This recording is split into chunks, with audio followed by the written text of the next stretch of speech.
গতদিন কি পড়েছি ওইটাতে কারো কোনো প্রবলেম আছে কিনা বলতে পারো? গতদিন কি পড়েছি বলো তো?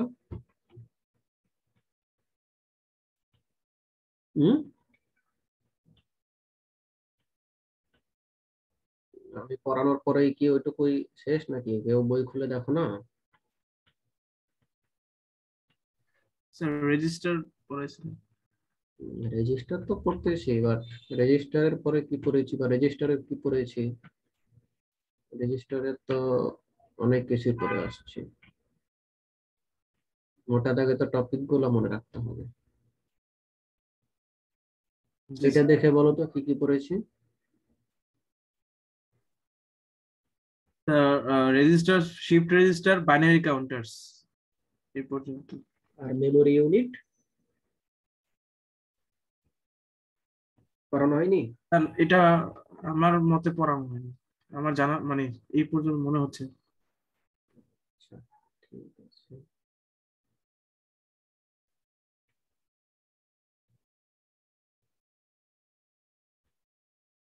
তো গতদিন আমরা শিফট রেজিস্টার তো আগেই পড়েছিলাম। গতদিন আমরা বিশেষ করে bidirectional shift register with parallel load এটা পড়েছি। তারপরে এখানে বাইনারি কাউন্টারের এখানে একটা কাজ ফিগার সহ ডেসক্রিপশন করে আসছি। তারপরে binary counter with parallel load, এটা কি, এটা কাজ কিভাবে করে ওর এই ট্রুথ টেবিলটা বর্ণনা করেছি। তারপরে এক্সাম্পলে কয়েকটা প্রবলেম আমরা দেখেছিলাম। তো মেমোরি ইউনিট নিয়ে আমরা এখানে অত বেশি হয়তো বা ডিটেলসে পড়বো না। মেমোরি ইউনিট নিয়ে আমাদের মেমোরি অর্গানাইজেশনের আরো একটা চ্যাপ্টার আছে, ওইখানেও আমরা কিছুটা পড়বো, তবে এখানে আমরা বেশ কিছু বেসিক ধারণা পাবো। তো অ্যাকচুয়ালি কেউ একজন বলো তো মেমোরি বলতে কি বোঝো তোমরা? অ্যাকচুয়ালি মেমোরি বলতে কি বোঝো, মানে তোমাদের আন্ডারস্ট্যান্ডিংটা কি? মেমোরি মানে তো একটা, যে কোনো একটা কিছু স্টোর হয়ে থাকা। মেমোরি বলতে আমরা বুঝি স্টোরেজ, কোনো কিছু স্যার একটা রাখার জায়গা। তো কম্পিউটার পার্সপেক্টিভে যদি আমরা বলি তাহলে এটা একটা কি, অবশ্যই আমাদের আহ, মানে হার্ডওয়্যার মানেই তো আমাদের সার্কিট। আর ওই সার্কিটে আমাদের বিভিন্ন স্টোরেজ সেল থাকবে, যে স্টোরেজ সেলে আমরা আমাদের বিভিন্ন ইনফরমেশন রিড করতে পারবো, প্লাস হচ্ছে রাইটও করতে পারবো। তো সবগুলোকে যদি আমরা এখন একত্রিত ভাবে বলি, মেমোরি ইউনিটটা হচ্ছে আমাদের কালেকশন অফ স্টোরেজ সেল, হ্যাঁ, together with associated circuits needed to transfer information in and out of storage, মানে রিড রাইট করা। তো এখন মেমোরি স্টোর করে সাধারণত কি, আমরা যে টেক্সট মেসেজ লিখি সেটা তো আর সরাসরি আমাদের স্টোর করতে পারবে না। মেমোরি আমাদের স্টোর করবে বিভিন্ন বাইনারি ইনফরমেশন। তো এই বাইনারি ইনফরমেশন বলতে কি, গ্রুপ অফ বিট। তো মেমোরি যে গ্রুপ অফ বিট স্টোর করে ওদেরকে আমরা একত্রিত বলবো ওয়ার্ড। তাহলে আমরা যদি ওয়ার্ড কি বলি, এক ওয়ার্ড বলতে কি বোঝায় সেটা যদি আমরা বলি, তার মানে এটা আমাদের মেমোরির একটা ইউনিট। একগুচ্ছ বিটকে ওয়ার্ড হ্যাঁ, মেমোরির একটা ইউনিট। এবং সেখানে আমাদের বেশ কিছু বিট নিয়ে যেটা আমাদের গঠিত হবে। এবং সেখানে অবশ্যই মেমোরি ওয়ার্ডের ক্ষেত্রে গ্রুপ অফ ওয়ান এবং জিরোই থাকবে, আহ, যেটা আমাদের একটা নাম্বারকে রিপ্রেজেন্ট করতে পারে, একটা ইনস্ট্রাকশন কোড বা একটা আলফা নিউমেরিক ক্যারেক্টার হতে পারে, বা আদার বাইনারি কোডেড ইনফরমেশন থাকতে পারে। তো সাধারণত আমরা গ্রুপ অফ 8 বিটকে বলবো বাইট। গ্রুপ অফ 8 বিটকে বলবো বাইট। আমরা যখন মানে মেমোরি ওয়ার্ড যখন বলবো, মেমোরি ওয়ার্ড বা মেমোরিতে যখন ডাটাটা আমরা রাখবো সেটাকে ওয়ার্ডের কনসেপ্টে রাখবো, মানে 1 ওয়ার্ড, 2 ওয়ার্ড, 3 ওয়ার্ড, 5 ওয়ার্ড এরকম। এই কারণে প্রথমে ওয়ার্ডের কথাটা নিয়ে আসছে। আর সাধারণত আমাদের উম, বিভিন্ন যে কম্পিউটার মেমোরি গুলা সাধারণত যে বিভিন্ন ওয়ার্ড ব্যবহার করে, সেটা সাধারণত 8-এর মাল্টিপল হয়। সাধারণত 8-এর মাল্টিপল। ম্যাক্সিমাম ক্ষেত্রে যেটা হবে যে 16 বিট ওয়ার্ড। 16 বিট ওয়ার্ড মানে হচ্ছে এখানে একটা ওয়ার্ডে 16 বিট থাকবে, আর 2 বাইট করে তাহলে। হুম, এক বাইটে যেহেতু 8 বিট, তাহলে 16 বিট মানে 2 বাইট, 32 বিট ওয়ার্ড মানে হচ্ছে 4 বাইট। তো সাধারণত কমার্শিয়াল সেন্টেন্স সেন্সে যদি আমরা বলি, যে ক্যাপাসিটি অফ মেমোরিটা সাধারণত টোটাল নাম্বার অফ বাইট, মানে একটা মেমোরি কত নাম্বার অফ বাইট সে স্টোর করতে পারবে সেটার উপর ভিত্তি করে সাধারণত আমরা বলি এই মেমোরির ক্যাপাসিটি হচ্ছে এরকম। কারণ আমরা কিন্তু আমরা যে বলি জিবি, এমবি, জি স্যার। এটা মানে কিন্তু কখনো বাইট কিন্তু বুঝি আমরা।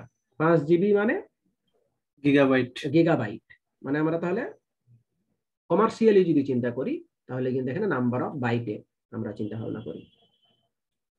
কিন্তু আমরা যদি মেমোরির ইন্টারনাল স্ট্রাকচারে চলে যাই, মেমোরি ইন্টারনাল স্ট্রাকচারে চলে যায়, তখন আমরা এটাকে বলবো এটা সাধারণত নাম্বার অফ ওয়ার্ড। হ্যাঁ, এবং প্রত্যেকটা নাম্বার অফ ওয়ার্ডে কতগুলো নাম্বার অফ বিট থাকবে। তাহলে আমরা এই যে ধরো যখন একটা ধরো সাপোজ মেমোরি ডিজাইন করতে চাইবো, তখন এখানে কতগুলা ওয়ার্ড থাকবে, একটা ওয়ার্ডে কতগুলা বিট থাকবে, কিভাবে এখানে প্রত্যেকটা ওয়ার্ড আমরা অ্যাক্সেস করতে পারবো, হ্যাঁ, কিভাবে আমাদের ইনপুট আসবে, কিভাবে আউটপুট আসবে, এই বিষয়গুলো কিন্তু আমাদের এইখানে বিবেচনা নিয়ে আসতে হবে যখন আমরা একটা হার্ডওয়্যার একটা সফটওয়্যার সেতু বন্ধন হিসেবে কাজ করব। তো প্রত্যেকটা ওয়ার্ডের জন্য আমাদের এখানে ইন্টারনাল স্ট্রাকচারে মেমোরির ক্ষেত্রে যেটা বললাম ওয়ার্ড থাকবে এবং একটা ওয়ার্ডে নাম্বার অফ বিট। এবং এখন ওয়ার্ড তো মনে করো এখানে মেলায় অনেকগুলা থাকতে পারে। মনে করো ধরো এটাই যদি একটা মেমোরি হয়, এখানে তাহলে আমরা বলতে পারি এভাবে যদি আমরা প্রত্যেকটাকে ডিভাইড করে দিই, অনেকগুলো ওয়ার্ড থাকবে একটা ওয়ার্ডে, এভাবে তখন আবার বিট স্টক থাকতে পারে। এখন এই ওয়ার্ড গুলাকে আমরা এখন এই ওয়ার্ড এটা এটা মনে করো এখানে 1000 ওয়ার্ড আছে, তাহলে 1000 ওয়ার্ডকে আবার আমি এখন কিভাবে আমরা অ্যাক্সেস করব, সিলেক্ট করব কিভাবে, একটা পার্টিকুলার ওয়ার্ডকে সিলেক্ট করব কিভাবে। ওই পার্টিকুলার ওয়ার্ডকে সিলেক্ট করার জন্য আমাদের একটা কি আছে যে স্পেশাল ইনপুট লাইন, ওই ইনপুট লাইনটাকে আমরা বলবো যে অ্যাড্রেস লাইন। হ্যাঁ, একটা স্পেশাল ইনপুট লাইন আছে যেটাকে আমরা বলবো অ্যাড্রেস লাইন। ওইটার মাধ্যমে একটা পার্টিকুলার ওয়ার্ডকে আমরা কি করতে পারবো, সিলেক্ট করতে পারবো। তো প্রত্যেকটা ওয়ার্ড একটা মেমোরিতে যতগুলো ওয়ার্ড আছে প্রত্যেকটার একটা আইডেন্টিফিকেশন নাম্বার থাকবে। ওই আইডেন্টিফিকেশন নাম্বারটাকে আমরা বলবো অ্যাড্রেস, যেটা অলওয়েজ 0 থেকে শুরু হবে, যেটা অলওয়েজ 0 থেকে শুরু হবে। এবং কতগুলো নাম্বার অফ অ্যাড্রেস থাকবে তার 2^k-1, মানে তোমাদের যদি মনে করো ধরো তোমাদের নাম্বার অফ অ্যাড্রেস হচ্ছে কত, মানে 4, অ্যাড্রেস লাইন হচ্ছে 4, নাম্বার অফ অ্যাড্রেস লাইন হচ্ছে কত, 4 মনে করো। তার মানে তুমি এখানে তোমাদের অ্যাড্রেসের রেঞ্জ হবে মেমোরিতে 0 থেকে 2^4-1। বুঝা গেল বিষয়টা? জি স্যার, বুঝতে হ্যাঁ, পেরেছি। তাহলে আমরা এই অ্যাড্রেস লাইনের মাধ্যমে পরবর্তীতে আমরা এই যে 0 থেকে 2^4-1, এই যে 0 থেকে 2^4-1 মানে অ্যাড্রেস গুলো তখন এরকম থাকবে 000, তারপরে মনে করো 001, হ্যাঁ 0010, এভাবে 4 বিট 4 বিট করে তখন কিন্তু থাকবে। তাহলে আমরা এই স্পেশাল যে ইনপুট লাইন সেটাকে বলবো আমরা অ্যাড্রেস লাইন। এবং প্রত্যেকটা ওয়ার্ডের জন্য একটা মেমোরির একটা করে অ্যাড্রেস দেওয়া থাকবে। হ্যাঁ, মানে জিনিসটা কিন্তু এইরকম যে এই বিষয়টা আর একটু ভালো বলি। এটা মনে করো তোমার একটা র্যাম, এটা মনে করো তোমার একটা অ্যাড্রেস, এটা আরো একটা, মানে সরি অ্যাড্রেস বলতেছি, মানে এটা হচ্ছে একটা সেল মনে করো, এটা একটা সেল, এটা আরো একটা সেল। এগুলাতে তুমি কি করতে পারবা, এগুলাতে তোমার ইনফরমেশন রাখতে পারবা, এখান থেকে ইনফরমেশন রিড করতে পারবা।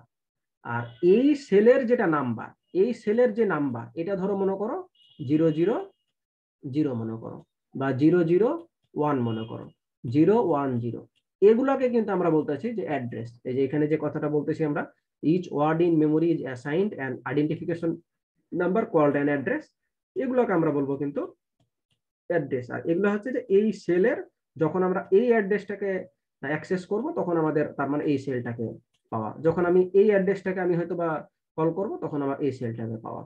বোঝা গেল ব্যাপারটা? জি স্যার। এখানে তাহলে এইটা তাহলে ওই যে এইটাই যে সিলেকশন, এখানে কথাটা লেখা আছে, selection of a specific word inside the memory is done by applying the k-bit binary address to the address line. মানে আমাদের এইখানে মনে করো ওই ফিগারের সাথে একটা অ্যাড্রেস লাইন সিলেক্ট করা থাকবে, মনে করো এখানে মাল্টিপলের সাথে এইভাবে একটা অ্যাড্রেস লাইন থাকে। মনে করো আমি অ্যাড্রেস লাইনে মনে করো বাইনারি নাম্বারটা দিয়ে দিব, ধরো 001 দিলাম, ওই তখন দেখবে আচ্ছা 001 কে সিলেক্ট করেছে, তখন সে যে এখানে যে 1 নাম্বার এ আছে ওইটাকে তখন অ্যাক্টিভ করে দিবে।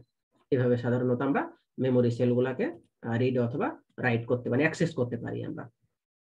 পরবর্তীতে ওই যে ওটার জন্য আমরা কি করতে পারি, ওই যে আমাদের যেহেতু k-bit বাইনারি নাম্বার দিবে, আর কে বিট বাইনারি নাম্বার দেওয়ার পরে করেসপন্ডিং একটা যে কোনো আমাদের সিলেক্ট হবে। এটার জন্য তখন আমরা ওইখানে আবার একটা ডিকোডার ব্যবহার করব। ওখানে আমরা একটা ডিকোডার ব্যবহারের মাধ্যমে আমরা তখন ওই স্পেসিফিক যে আমি করেসপন্ডিং বাইনারি নাম্বারটা দিব, ওই বাইনারি নাম্বার করেসপন্ডিং যেটা আমাদের দরকার ওইটাকে সে অ্যাক্টিভ করে দিবে। এই জন্য আমরা এই ক্ষেত্রে এটা ডিকোডার ব্যবহার করতে পারি। তো কম্পিউটার মেমোরি সাধারণত রেঞ্জ হবে 1024 ওয়ার্ড এর মধ্যে। সাধারণত আমরা বলি 10 বিট, 10 বিটস মেমোরি। আর 2 to the power 32 words requiring তখন কিন্তু 32 অ্যাড্রেস বিট, কারণ এখানে আমি বললাম যে 2 to the power K, 2 to the power K মানে K is the number of address line. এখন যদি আমি বলি 2 টু দি পাওয়ার 32 ওয়ার্ড আছে, তার মানে এখানে টোটাল 30 অ্যাড্রেস বিট আছে টোটাল। এখন আমরা যদি আমরা বলি যে বিভিন্ন নাম্বার অফ ওয়ার্ড গুলাকে আমরা মেমোরিতে কি লিখি, কে কিলো, এম কে আমরা মেগা বলি, জি তে গিগা, কিলো মানে হচ্ছে 2 টু দি পাওয়ার 10, মেগা মানে 2 টু দি পাওয়ার 20, গিগা মানে 2 টু দি পাওয়ার 30, ঠিক আছে। 64 কে মানে হচ্ছে 2 টু দি পাওয়ার 16, 2m মানে 2 টু দি পাওয়ার 21, 4 গিগা মানে 2 টু দি পাওয়ার 32, 4G এরকম নামে। আর সর্বোচ্চ কি টেরা? এর পরেও যেমন আরো আছে, সর্বোচ্চটা আমার এখন মনে নাই, কিন্তু অনেক বড় একটা আছে। জি স্যার। হাইস্ট যেটা হবে। তো এটা একেবারে ইন্টারনাল মেমোরির একটা অর্গানাইজেশন, যে একটা মেমোরি আমি যেটা ফিগারটা একটু আগে যেটা বললাম, যে বিভিন্ন সেল, প্রত্যেকটা সেলের একটা নাম্বার থাকবে অ্যাড্রেস লাইনের মাধ্যমে, আমি ওখানে একটা ডিকোডার ব্যবহার করে আমার যখন যেটা দরকার তখন সেই মেমোরিটাকে অ্যাক্সেস করতে পারি। তো এটার জন্য আমাদের টোটাল মেমোরি সাধারণত 2 টাইপস। বেসিক মেমোরি টাইপস হচ্ছে 2টা, একটা হচ্ছে আমাদের র্যান্ডম অ্যাক্সেস মেমোরি, আর একটা হচ্ছে রিড অনলি মেমোরি। এখন র্যান্ডম অ্যাক্সেস মেমোরি বলতে আমাদের র্যান্ডমলি আমরা যে কোনো মেমোরি সেলকে অ্যাক্সেস করতে পারি। র্যান্ডমলি আমরা যে কোনো মেমোরি লোকেশনকে অ্যাক্সেস করতে পারি। এখন যদি আমি র্যান্ডমলি অ্যাক্সেস করতে না পারি তাহলে কিন্তু এটা র্যান্ডম অ্যাক্সেস মেমোরি আর কিন্তু থাকতো না, ওটা তখন হয়তো সিকোয়েন্সিয়াল। মনে করো জিনিসটা এরকম, ধরো এটা একটা র্যামে মনে করে হবে অনেক অ্যাড্রেস আছে, আমি চাইলেই কিন্তু এট এ টাইমে কখনো এইটা কখনো এইটা কখনো এইটা, মানে কোনো সিকোয়েন্সিয়ালি যে আমাকে আসতে হবে এরকম কিন্তু নিয়ম নেই। এই কারণে অ্যাকচুয়ালি র্যান্ডম কথাটা এখান থেকে আসছে, যে আমি একটা র্যামের যতগুলো মেমোরি সেল আছে আমার যখন যেটা দরকার ইচ্ছা মতো আমি র্যান্ডমলি কিন্তু যে কোনো লোকেশন সিলেক্ট করে ওটাকে অ্যাক্সেস করতে পারি, ওখানে ইনফরমেশন রাখতে পারি, ওখান থেকে ইনফরমেশন নিয়ে আসতেও পারি, মানে রিড রাইট দুইটাই করতে পারি। তো এই জিনিসগুলো কিন্তু খুব ভালোভাবে পড়বা, এখানে কথাগুলো খুব ভালোভাবে লিখাই আছে যে random access memory, the memory cell can be accessed for information transfer from any desired random location.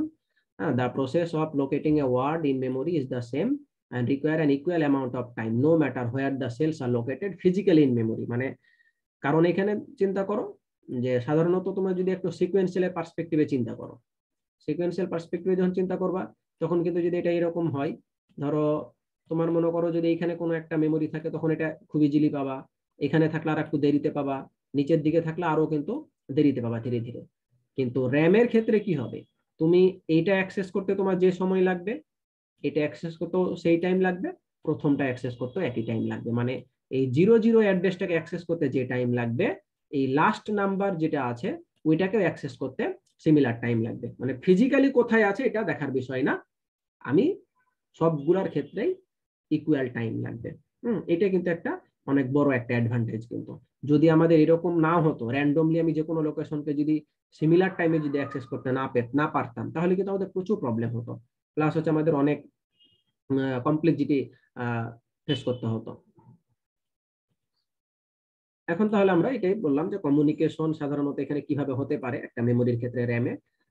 এটার জন্য সাধারণত আমরা বিভিন্ন ডাটা ইনপুট এবং আউটপুট লাইন থাকবে, অ্যাড্রেস সিলেকশন লাইন থাকবে, আর বিভিন্ন কন্ট্রোল লাইন থাকবে যেটা আমাদের কন্ট্রোল করবে। এখানে একটা ব্লক ডায়াগ্রাম দেওয়া আছে, এই ব্লক ডায়াগ্রামটা একটু দেখো। এই যে এই ব্লক ডায়াগ্রামটা হচ্ছে, এটা হচ্ছে আমাদের একটা random access memory block diagram. যে এন ডাটা আউটপুট লাইন মানে যেখানে আউটপুট লাইন দিয়ে ডাটা আউটপুট হিসেবে যাবে, এখানে ইনপুট হিসেবে আসবে। আর এটা তো তোমার মেমোরি মনে করো ফুল, এটা তো মেমোরি। এখানে 2 to the power K word আছে, একটা ওয়ার্ডে n বিটস পার ওয়ার্ড। এখানে কে অ্যাড্রেস লাইন আছে, আর রিড আর রাইট এটা হচ্ছে কন্ট্রোল সিগন্যাল। তুমি কে অ্যাড্রেস লাইনের মাধ্যমে মানে জিনিসটা এরকম মনে করো যে এইটা মনে করো এভাবে অনেকগুলা সেলে ভাগ করা আছে, অনেকগুলা সেলে ভাগ করা আছে। এখন তুমি মনে করো কে অ্যাড্রেস লাইনের মাধ্যমে, এই অ্যাড্রেস লাইনের মাধ্যমে যে কোনো একটা অ্যাড্রেসকে সিলেক্ট করে নিলাম।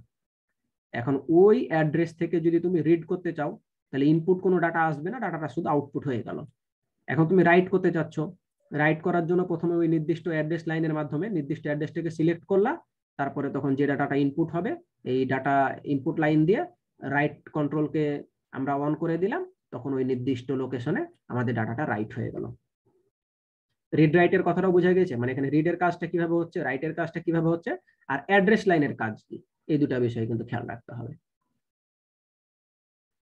এই ব্লক ডায়াগ্রামটা কি বোঝা গিয়েছে না কারো কনফিউশন আছে? জি স্যার, বুঝতে পেরেছি। আর সবাই বাস্তবে একটা উদাহরণ দেখলে আরো ক্লিয়ার হতো স্যার। এইটার উদাহরণ বলতে তো আমি ধরো এই ফিগারটাতে এরকমই বললাম, এটা আসলে বাস্তব উদাহরণ না। এটাই ধরো আমি আর একটু 1 মিনিট এক্সপ্লেন করি। তোমার তো মনে করো এটা একটা র্যাম মনে করো, ঠিক আছে না? র্যামে জি মনে স্যার। করো তোমার এখানে টোটাল 0 থেকে 7 মনে করো, আমি কমের এক্সাম্পল বলি, টোটাল মনে করো এখানে 7টা সেল আছে। তো এটা মনে করো সাপোজ আমরা ডেসিমালি লিখলাম 0 থেকে শুরু করে মনে করো 7 পর্যন্ত। তো এটার তো বেসিক্যালি এখানে একটা তোমাদের একটা সার্কিট থাকবে, মনে করো একটা ডিকোডার অ্যাড্রেস লাইনের আগে। তো তুমি মনে করো অ্যাড্রেস লাইনে একটা ইনপুট দিলাম, মনে করো এখন সাপোজ প্রথমে 001 দিলাম। এটা তখন ডিকোডারে ইনপুট হয়ে ডিকোডারের সাথে যেহেতু এগুলো প্রত্যেকটা কানেক্ট থাকবে, ডিকোডারের কাজ কি, এখানে যে বাইনারি দিবা ওই বাইনারির করেসপন্ডিংটাকে সিলেক্ট করবে। তাহলে এখানে হচ্ছে 1 নাম্বার, এটা যে 001 এর, তখন সে এটাকে সিলেক্ট করলো, তার মানে এই মেমোরি লোকেশনটাকে এখন সে অ্যাক্সেস করতে পারছে। এখন তুমি কি করতে চাচ্ছ, এখান থেকে ডাটা রিড করতে চাচ্ছ। তাহলে ডাটা রিড করা মানে কি, এটার জন্য মানে এই পুরা সিস্টেমটার সাথেই প্রত্যেকটা লোকেশনের সাথে আমাদের এই যে আউটপুট যেটা লাইন, মানে এরকম ধরো আউটপুটের বিভিন্ন কমন বাস থাকবে, মানে যেটার মাধ্যমে কমিউনিকেট করবে। এভাবে ধরো মনে করো আউটপুটের সাথে কানেক্টেড থাকবে। তখন আমি কি করলাম, ওই যে নির্দিষ্ট লোকেশনটাকে প্রথমে সিলেক্ট করে ওইখানে যে ডাটা আছে সেটাকে আমি রিড করে নিলাম। আর যদি রাইট করতে চাই তাহলে মনে করো এভাবে ইনপুটের একটা বাস থাকবে কমন, ডাটা বাস বা অ্যাড্রেস বাস, এগুলো আমরা পরে আর হয়তো ডিটেলস পড়বো। বিভিন্ন বাস মানে যেটা দিয়ে একটা আরেকটার সাথে কমিউনিকেশন করবে, কমিউনিকেশন পাথ গুলাকে আমরা বা কমিউনিকেশন ওয়্যার গুলাকে এখানে আমরা বাস বলবো। 1 নাম্বারটাকে প্রথমে সিলেক্ট করলো, মনে করো অ্যাড্রেস লাইনে ওই অ্যাড্রেসটা দিল, তারপর এখানে সিলেক্ট করলো। এখন সে এই মেমোরিটাতে কি করবে, সে এখন রাইট করবে। রাইট করার জন্য এই যে যেটা তোমাদের ইনপুট লাইন ছিল, ইনপুট লাইন দিয়ে ডাটাটা নিয়ে এসে এখানে রাখলো, আমাদের রাইট করা হয়ে গেল। জাস্ট এইভাবে জিনিসটা কাজ করবে। জি স্যার, বুঝতে পেরেছি। তো এখানে ওই কথাগুলো লেখা আছে ব্লক ডায়াগ্রামের ক্ষেত্রে। ব্লক ডায়াগ্রাম দেখানো হয়েছে N data output line, N data input line. Input লাইনের মাধ্যমে ইনফরমেশন আমরা স্টোর করব মেমোরিতে, ডাটা আউটপুট লাইনের মাধ্যমে ইনফরমেশন কামিং আউট মানে মেমোরি থেকে বের হয়ে আসবে।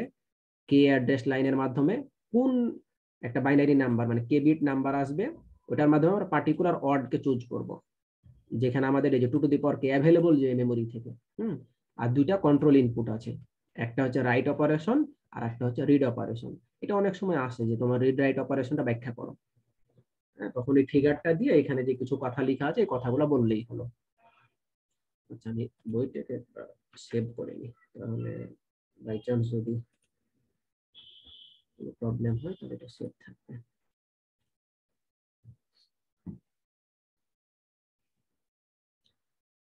আচ্ছা,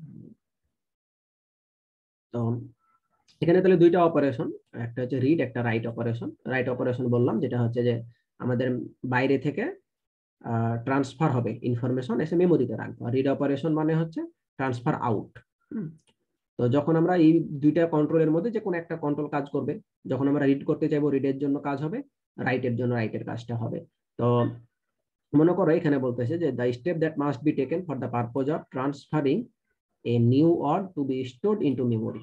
তার মানে মেমোরিতে আমরা এখন স্টোর করতে চাচ্ছি। তার মানে আমি যে প্রথমে যেটা বললাম যে তোমার আগে যে স্টোর করবা, তো তুমি কোন লোকেশনে স্টোর করবা সেটা আগে তোমাকে সিলেক্ট করতে হবে, প্রথম কথা। এই কারণে দেখো বলেছে apply the binary address of the desired word into the address line. Address লাইনের মাধ্যমে প্রথমে আমি যেই লোকেশনে মেমোরি মানে রাইট করতে চাচ্ছি ওটাকে আমরা প্রথমে সিলেক্ট করব। Apply the data bits that must be stored in memory into the data input line, মানে ডাটা ইনপুটের জন্য আলাদা একটা লাইন আছে, ওইখানে আমি যে ডাটাটা রাখবো ওইখানে ইনপুট লাইনে দিয়ে দিলাম। তারপর আমি রাইট আউটপুটটাকে মানে যে রাইটের যেটা ইনপুট কন্ট্রোল সিগন্যাল এটাকে আমরা অ্যাক্টিভেট করে দিলাম। তাহলে ওই যে ডাটা লাইনের মানে অ্যাড্রেস লাইনের মাধ্যমে যেখানে রাখবো ওইটা সিলেক্ট করলাম, আর ডাটা ইনপুট লাইনের মাধ্যমে যে ডাটাটা রাখবো আমি মানে অ্যাড্রেস লাইনের মাধ্যমে কি যেখানে রাখবো ওইটাকে সিলেক্ট করলাম, আর ডাটা ইনপুট লাইনের মাধ্যমে আমি যে ডাটাটা রাখবো ওই ডাটাটা নিয়ে এসে ওইখানে রেখে দিলাম, তারপরে রাইট ইনপুটটাকে মানে যে রাইট কন্ট্রোল সিগন্যালটাকে অ্যাক্টিভেট করে দিলেই তখন ডাটাটা ওই মেমোরিতে আমাদের রাইট হয়ে গেল। রিডের জন্য তাহলে একই ব্যাপার, রিডের জন্য আমরা ওই বাইনারি অ্যাড্রেসটাকে আমরা কি করব, অ্যাড্রেস লাইনে রাখবো, তারপর আমরা রিড ইনপুটটাকে অ্যাক্টিভেট করে দেবো, তাহলেই কিন্তু রিড হয়ে যাবে। মানে এই যে আমরা বলতেছি না যে বিভিন্ন কন্টেন্টকে সিলেক্ট করব, তারপরে ডাটা লাইন, অ্যাড্রেস লাইন, এগুলোর জন্য অ্যাকচুয়ালি বিভিন্ন ই থাকে। মানে আমাদের বিভিন্ন অর্গানাইজেশনে হয়তো বা বাসের বিভিন্ন আর্কিটেকচার হয়তো বা দেখতে পাবা, যে বিভিন্ন বাসের আর্কিটেকচার থাকবে। এই বাসের মধ্যে আবার বিভিন্ন বাস আছে, মনে করো এই যে এখন কখন এটা রিড কোনটা রাইট এগুলো কন্ট্রোল সিগন্যাল বলতেছে, এগুলোর জন্য একটা বাস আছে, সেটা হচ্ছে কন্ট্রোল বাস, এটা হচ্ছে কন্ট্রোল বাস হবে। আর এই যে যখন ডাটা রাখতেছি, আমি ডাটা রাখবো, যে ডাটাটা আমি মেমোরিতে মনে করো, বা মেমোরি থেকে যে ডাটাটা আউটপুট হিসেবে নিয়ে যাব, ওইটার জন্য আমার থাকবে কি ডাটা বাস থাকবে। আর এই যে অ্যাড্রেস লাইন সিলেক্ট করবো বলতেছি, এটার জন্য আবার থাকবে অ্যাড্রেস বাস। বাস আসলে কিছুই না, কমিউনিকেটিং ওয়্যার মনে করো। মানে মনে করো এটা তো ধরো একটা র্যাম, তারপরে মনে করো একটা সিপিইউ থাকবে। এখন এরা সবাই একে অপরের সাথে, তারপরে মনে করো ইনপুট আউটপুট ডিভাইস মনে করো, তোমার ধরো মাউস বা কিবোর্ড মনে করো, এই যে মাউস কিবোর্ড তারপরে প্রসেসর, এরা একে অপরের সাথে সবাই কিন্তু কানেক্টেড। তো সবাই যে কানেক্টেড থাকবে, সবাই সবার সাথে এই তিনটা বাস দ্বারা কানেক্টেড থাকবে। একটা হচ্ছে কন্ট্রোল বাস, একটা হচ্ছে অ্যাড্রেস বাস, আর একটা হচ্ছে ডাটা বাস। মনে করো ডাটাগুলো যেটা ইনপুট হোক আর আউটপুট হোক, সেটা ডাটা বাস দিয়ে পাস হতে থাকবে, অ্যাড্রেস লাইন দিয়ে অ্যাড্রেস বাস দিয়ে অ্যাড্রেস গুলা যাবে, কন্ট্রোল বাস দিয়ে কন্ট্রোল সিগন্যাল গুলা যেতে থাকবে। তখন এরা একে অপরের সাথে কমিউনিকেট করে এই ধরনের কাজগুলা সাধারণত করবে। আর রমের যে ব্যাপারটা হচ্ছে, এটা হচ্ছে রিড অনলি মেমোরি। হয়তো আমরা জানি যে এখানে শুধুমাত্র আমরা রিড অপারেশন করতে পারবো, এখানে রাইট ক্যাপাবিলিটিটা নাই। মানে আমরা যখন ওই হার্ডওয়্যারটা ম্যানুফ্যাকচার করা হয়, তখনই ওইখানে আমরা পার্মানেন্টলি কিছু ইনফরমেশন রাইট করে দিই, পরবর্তীতে এখানে চেঞ্জ করার কোনো আর ওয়ে থাকে না। কিন্তু র্যাম হচ্ছে আমাদের জেনারেল পারপোজ ডিভাইস, যেটার কন্টেন্ট আমাদের বিভিন্ন কম্পিউটেশনাল প্রসেসের সাথে সাথে বিভিন্ন সময় কিন্তু চেঞ্জ হয়। আবার আমরা পিসি অফ করে দিলে সেটা ইনফরমেশন হারিয়ে যায়। কিন্তু রম আমরা শুধুমাত্র রিড করতে পারবো পার্মানেন্টলি, সেটা যেটা যে ইনফরমেশন স্টোর করা আছে ওই ইনফরমেশন আমরা চেঞ্জ করতে পারবো না। হ্যাঁ, বিভিন্ন মানে রমের ক্ষেত্রে সাধারণত বিভিন্ন যে ইলেকট্রনিক ফিউজ থাকে, যেগুলোকে অটোমেটিক্যালি আগে থেকে মানে স্পেসিফিক কনফিগারেশন দিয়ে আমাদের ওটা প্রোগ্রাম করে দেওয়া থাকে। এবং এই কারণে এখানে আমাদের যখন পাওয়ার অফ করি, ওই যেহেতু এটা অলরেডি ইলেকট্রনিক ফিউজ গুলাকে কি করা থাকে, প্রোগ্রাম করে দেওয়া থাকে স্পেসিফিক কনফিগারেশন দিয়ে, নির্দিষ্ট একটা প্যাটার্ন দিয়ে। আমরা যদি পাওয়ার অফ করি আবার অন করি, ওই ইনফরমেশন পাওয়ারের আগে যা থাকে পরে, মানে ওখানকার ইনফরমেশনের কোনো মোট কথা চেঞ্জ হবে না। এবং ওই রমের মাধ্যমে অ্যাকচুয়ালি আমরা যখন আমাদের কম্পিউটারটা কম্পিউটার অন করি, তখন কিন্তু রমের মধ্যে নির্দিষ্ট প্যাটার্ন কিন্তু লেখা থাকে। অ্যাকচুয়ালি আমাদের কম্পিউটারটা কিভাবে অন করতে হবে, ওটার ইনিশিয়াল ফেজটা কিন্তু অ্যাকচুয়ালি আমাদের রমে থাকে। রম, তারপরে যে বায়োস বলে একটা ফার্মওয়্যার আছে, ওইগুলো কিন্তু আসলে সবগুলো একে অপরের সাথে ইন্টারকানেক্টেড। এই জিনিসগুলো একটু রিডিং করবা, এগুলো ম্যাক্সিমাম কথাই জানো তোমরা, আশা করা যায়। তো রিডের ক্ষেত্রে রমের ক্ষেত্রে যেহেতু কি রম যেহেতু তোমার রাইট অপারেশন করতে পারবে না, তাইলে এখানে তো আর আসলে আলাদাভাবে কন্ট্রোল সিগন্যালের দরকার আছে কি? আলাদাভাবে কিন্তু কন্ট্রোল সিগন্যালের দরকার নাই। আমি শুধু কি করব, অ্যাড্রেস ইনপুট লাইনের মাধ্যমে অ্যাড্রেসটা সিলেক্ট করব, আর ওই অ্যাড্রেসের ডাটা রিড করব। অ্যাড্রেস সিলেক্ট করব, ওই অ্যাড্রেসের ডাটা রিড করব। হ্যাঁ, মানে এটার বেসিক স্ট্রাকচার একই থাকবে। মানে ধরো রম, র্যাম এরকমই ধরো বিভিন্ন মেমোরি সেল, কিন্তু এখানে পার্থক্যটা কি, প্রত্যেকটা মেমোরি সেলে মনে করো ভ্যালু অলরেডি আগে থেকে আছে। এখানে মনে করো একটা অ্যাড্রেস লাইনের মাধ্যমে আমরা মনে করো যখন যে অ্যাড্রেস লাইন এখানে ইনপুট হিসেবে দিব, ওইটার ভ্যালু রিড হয়ে যাবে। যখন যে অ্যাড্রেস লাইন দিব, ওটার ভ্যালু রিড হয়ে যাবে। এটার জন্য আলাদাভাবে কন্ট্রোল সিগন্যাল পাঠানোর দরকার নাই, যে হ্যাঁ তুমি এখন রিড করবা না রাইট করবা, তুমি এখন রিড অপারেশনের জন্য পাঠাও, এটার কোনো দরকার নাই।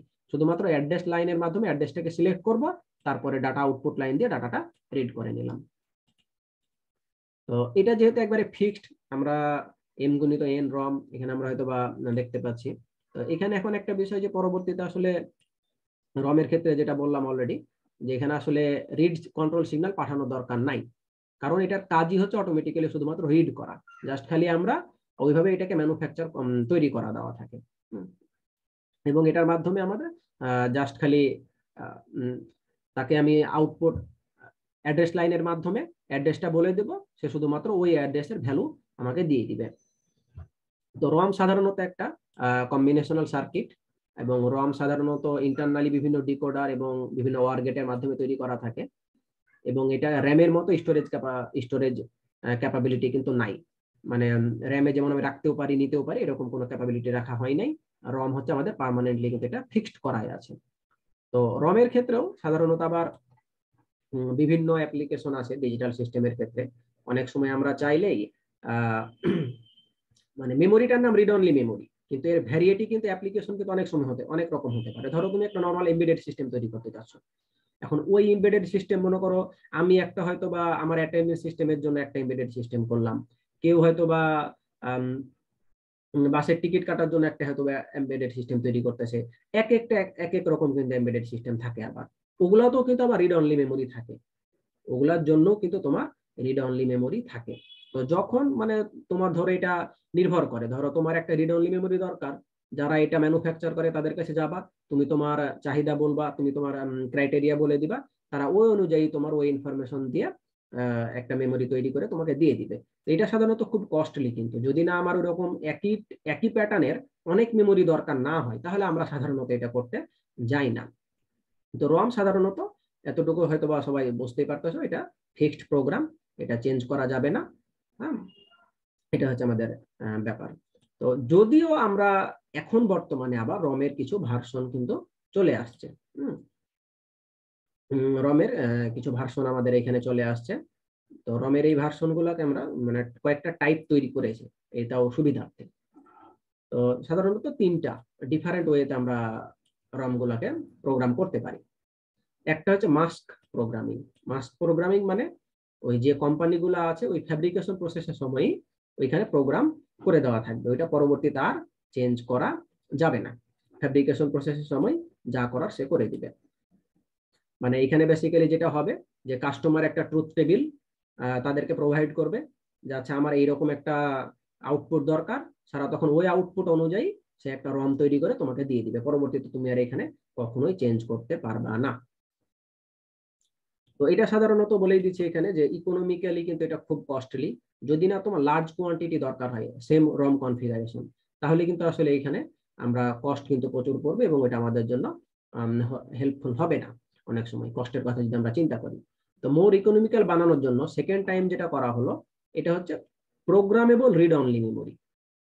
মানে রিড অনলি মেমোরি কিন্তু প্রোগ্রামেবল। মানে আমরা ধরো অর্ডার করব যখন তাদেরকে আমরা বলে দেবো আমার এইরকম ভাবে এই প্যাটার্নে দরকার, তখন তারা ওই অনুযায়ী তোমার যে ফিউজ গুলাকে তারা মনে করো আগে থেকেই তারা ওখানে প্রোগ্রাম না করে দিয়ে তারা তোমাকে ইনট্যাক্ট অবস্থায় দিবে, মানে রেডিমেড করে দিবে। তারপরে তুমি তখন কি করবা, তোমার ওই ট্রুথ টেবিল অনুযায়ী ওই মনে করো এখানে জিনিসটা এইরকম, যে মনে করো অনেকটা তোমাকে ধরো এরকম একটা মেমোরি, সাপোজ মনে করো তারা এরকম ভাবে বিভিন্ন সেল মনে করো, এগুলা মনে করো এক একটা মনে করো পয়েন্ট মনে করো, এগুলাকে তুমি অন অফ এর মাধ্যমে তুমি তোমার স্পেসিফিক প্যাটার্নের দ্বারা তুমি কিন্তু তোমার কাজটা করে নিতে পারবা। তো তুমি মনে করো এই নির্দিষ্ট পয়েন্টে কখনো 1 দিতে হবে কখনো 0 দিতে হবে, এটা তুমি জানো। ওরা যেটা করলো এটাকে তোমাকে ইনট্যাক্ট অবস্থায় দিয়ে দিল, মানে তারা এটাকে ব্লোন না করে মানে একবারে ইনট্যাক্ট অবস্থায় দিয়ে দিল যেটা বলি আমি। পরবর্তীতে তুমি যেখানে 1 লাগবে ওইটাকে তুমি ব্লোন করে দিলা, মানে ফিউজ গুলা ইনট্যাক্ট অবস্থায় দিল, তুমি ফিউজ গুলাকে ব্লোন করে দিলা।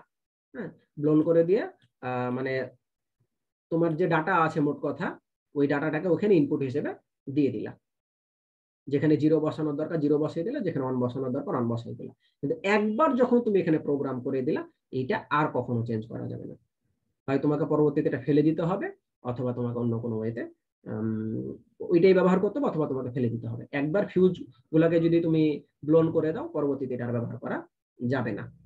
বোঝা গেল কথাটা কি?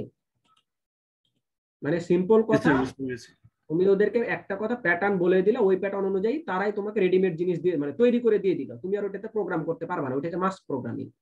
আর প্রোগ্রামেবল রিড অনলি মানে তুমি তাদেরকে বলবা যে আমার এইরকম দরকার, সে তোমাদের ওইরকম ইনট্যাক্ট ফিউজ করে দিয়ে দিবে, পরবর্তীতে তুমি তোমার চাহিদা অনুযায়ী ওখানে 0 1 দিয়ে ওই ফিউজ গুলাকে ব্লোন করে দিতে পারবা। কোনটাকে ইনট্যাক্ট রাখবা মানে ওইটা বাইনারি 1 হয়ে গেল, আর যেটাকে ব্লোন করে দিলে ওইটাকে 0 হয়ে গেল। এটা একবার যখন প্রোগ্রাম করা হয়ে গেল এটা পরবর্তীতে চেঞ্জ করা যাবে না, এই কারণে এটাকে বলছি প্রোগ্রামেবল রিড অনলি মেমোরি, এখানে ওই জন্য বলা আছে। তো প্রোগ্রামেবল রিড অনলি মেমোরি থেকে পরবর্তীতে দেখা গেল না এটার ক্ষেত্রেও তো আমাদের হয়তো অনেক সময় প্রবলেম হচ্ছে, এই কারণে এখানে নতুন আরো একটা টাইপ নিয়ে আসলো, যে এটা যেহেতু আমি একবার যদি ধরো রম বা পিরমের ক্ষেত্রে একবার যদি এটা ভুল করি, তার মানে এটা তো পার্মানেন্ট, এটা আর চেঞ্জ করা যাবে না। ধরো আমি কোনোভাবে একটা ভুল করে দিলাম, ভুল করে দিলেই কিন্তু ডিভাইসটা নষ্ট হয়ে গেল, বা ওইটা নিয়ে আমি আর কাজ করতে পারবো না, খুব সাবধানে করতে হবে। এই কারণে এখানে থার্ড আর একটা ডিভাইস নিয়ে আসলো, যে ইরেজেবল প্রোগ্রামিং রম, ইপ্রম যেটাকে আমরা বলি, যেটাকে আমি ইরেজ করতে পারবো। মনে করো আমি ইনট্যাক্ট দিল তারা, আমি মনে করো একবার সেটাকে যে ফিউজ গুলো আমার দরকার ব্লন করলাম, মানে আমি আমার চাহিদা মতো তৈরি করলাম, কিন্তু মনে হলো যে না এখানে আমার কোনো ভুল হয়ে গেছে, বা এটাকে আমি আমার মানে ট্রুথ টেবিল অনুযায়ী ভ্যালু গুলো বসাতে ভুল করেছি মনে করো, এখন আমার এটাকে একটু চেঞ্জ করা দরকার, তখন আমি এটাকে ইরেজ করতে পারবো। ইরেজ করার জন্য আমার এখানে কি হবে, একটা স্পেশাল আল্ট্রাভায়োলেট লাইট আমরা গিভন পিরিয়ড অফ টাইম দিতে থাকবো, এবং ওইটা যে রেডিয়েশন হবে, ওই রেডিয়েশনটার দ্বারা ওইখানে যে ইন্টারনাল গেট আছে, মানে যে সেলগুলো আছে, ওইটা আবার কি হবে, আগের অবস্থায় ফেরত আসবে। এবং এটাকে যখন ইরেজ করা হয়ে গেল, তখন ইনিশিয়াল স্টেটে হয়ে গেছে, ওটাকে আবার তুমি নতুন ভাবে রিপ্রোগ্রাম করতে পারবা। তো সাধারণত এই আল্ট্রাভায়োলেট লাইট দিয়ে যে ইরেজ করা, এটাও আসলে একটু অনেক প্রবলেমেটিক। এই কারণে সাধারণত বিভিন্ন রমের ক্ষেত্রে নতুন ভাবে এখন যেটা আপডেটেড ব্যবহার হচ্ছে, সেটা হচ্ছে তোমার ইলেকট্রিক্যালি সিগন্যাল, মানে আল্ট্রাভায়োলেট লাইট দিয়ে এটাকে ইরেজ না করে আমরা ইলেকট্রিক্যালি ইরেজ করতেছি। ইলেকট্রিক্যালি ইরেজেবলটা এটা আমাদের জন্য খুবই সুবিধা, এই কারণে আমরা এটাকে নাম দিয়েছি ইইপি রম, মানে electrically erasable programmable read only memory. তাহলে রমের এই কয়েকটা হচ্ছে ভার্সন। আমাদের সাধারণত কম্পিউটারে যেটা থাকে সেটা শুধুমাত্র রম। সাধারণত ইইপি রম এটা হয়তো বললাম যে স্পেসিফিক কোন অর্গানাইজেশন যাদের এরকম দরকার হতে পারে, যে আমি হয়তো একটা এখন এক প্যাটার্নে কাজ করতেছি, পরবর্তীতে আমার প্যাটার্নটা চেঞ্জ করার দরকার হতেই পারে, বা আমার মনে করো এখন কোনো ভুল হয়ে যায়, যদি আমি প্যাটার্নটা বসানোর সময় যদি কোনো ভুল হয়ে যায়, তখন আবার ওটাকে জানি ঠিক করতে পারি, এই ধরনের ফাংশনালিটি যদি কেউ চায়, তখন তারা ইইপি রমের ব্যবহারটা করতে পারে। কারো কোনো কোয়েশ্চেন এখান থেকে? না স্যার।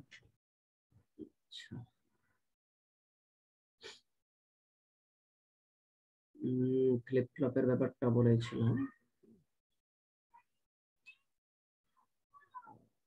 এখানে তোমাদের 219 এর মনে কোয়েশ্চেন বলা আছে, এখানে দেখি তো।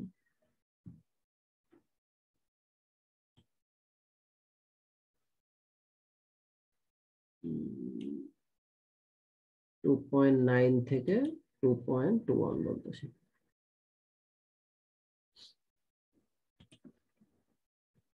তো 2.9 থেকে 2.21 এই কোয়েশ্চেন গুলো একটু দেখতে হবে।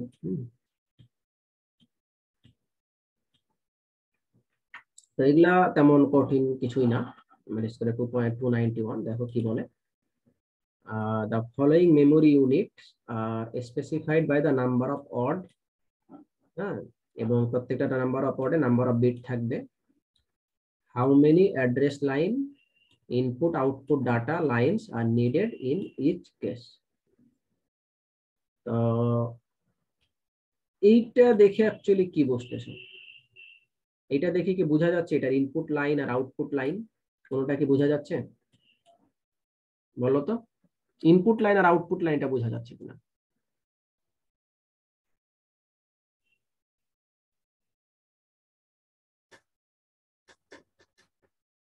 জি স্যার। ইনপুট কত? 2K। 2K হচ্ছে ইনপুট, আর এটা হচ্ছে আমাদের আউটপুট, ঠিক আছে? জি স্যার। আচ্ছা, তাহলে এখন 2K কে কি করতে হবে, এটা অ্যাকচুয়ালি কে মানে কত সেটা বের করতে হবে। 2000 কত? ওইটাকে বাইনারিতে কনভার্ট করো, বাইনারির পাওয়ারে মানে 2 এর পাওয়ারে কনভার্ট করো। 2 এর পাওয়ারে কনভার্ট করে যেটা পাবো ওইটাই অ্যাকচুয়ালি হবে অ্যাড্রেস লাইন, আর টোটাল সংখ্যাটা হবে ইনপুট লাইন, আর এটা হবে আউটপুট লাইন। আমরা সলিউশন থেকে যদি দেখে নিই তাহলে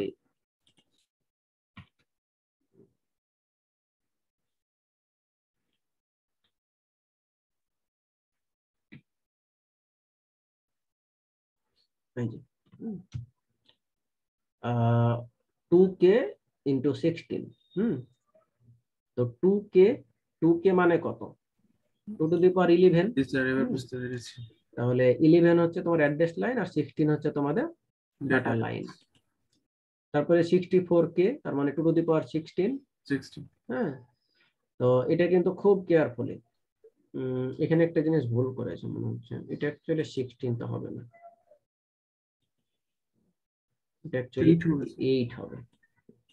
এখানে 8 হবে, 8 অ্যাড্রেস লাইন, 64 কে জাস্ট বাইনারি 2 টু 2 এর পাওয়ার হিসেবে কনভার্ট করবা, দিয়ে বাকিটুকু পারবা। আর পরেরটাতে বলেছে নাম্বার অফ বাইট, হ্যাঁ, number of bytes that can be stored in the memory. এখানে নাম্বার অফ বাইট কতগুলো স্টোর করতে পারি, তাহলে নাম্বার অফ বাইটের জন্য এখানে টোটাল কত, 2k, এত সংখ্যক। তাহলে এতগুলা ওয়ার্ড, কিন্তু খেয়াল করো 2k মানে এতগুলা ওয়ার্ড, একটা ওয়ার্ডে কতগুলা বাইট আছে, 2টা করে না। জি স্যার। তাহলে আমরা ইজিলি 2k ইন্টু 2, ও আর এখানে আরেকটা বিষয় যে এখানে 2k into 16, 64k into 8, 16m গুণিত 32, 4g ইন্টু 64, মানে এইটা দ্বারাও কিন্তু বোঝা যাচ্ছে ডাটা লাইনে যেটা বলতেছে এটা কিন্তু অ্যাকচুয়ালি মানে পরিমাপ, তোমার একটা অ্যাড্রেস লাইনের কতটুকু হবে। মানে 16 দ্বারা বোঝাচ্ছে কি, যে এই মেমোরিতে মনে করো এটা এরকম একটা মেমোরি যেটাতে 11টা অ্যাড্রেস লাইন, মানে এখানে টোটাল 2 টু দি পাওয়ার 11 -1, মানে এটা 0 থেকে শুরু করে এই রেঞ্জের মধ্যে থাকবে। আর আউটপুট মানে ডাটা লাইন যেহেতু এখানে কত 16, হ্যাঁ, ডাটা লাইন যেহেতু এখানে 16, তার মানে এখানে টোটাল তুমি 16 বিট করে রাখতে পারবে, এট এ টাইমে 16 বিট করে রাখতে পারবে, ঠিক আছে। আর 16 বিট মানে কি 2 বাইট, তাহলে 2k এত সংখ্যককে 2 দ্বারা এই কারণে গুণ করতে হবে।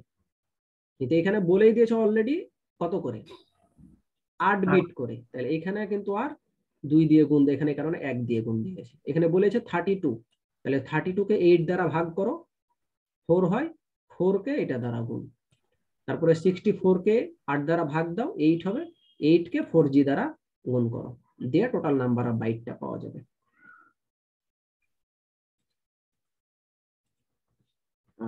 তারপরের কোয়েশ্চেনটা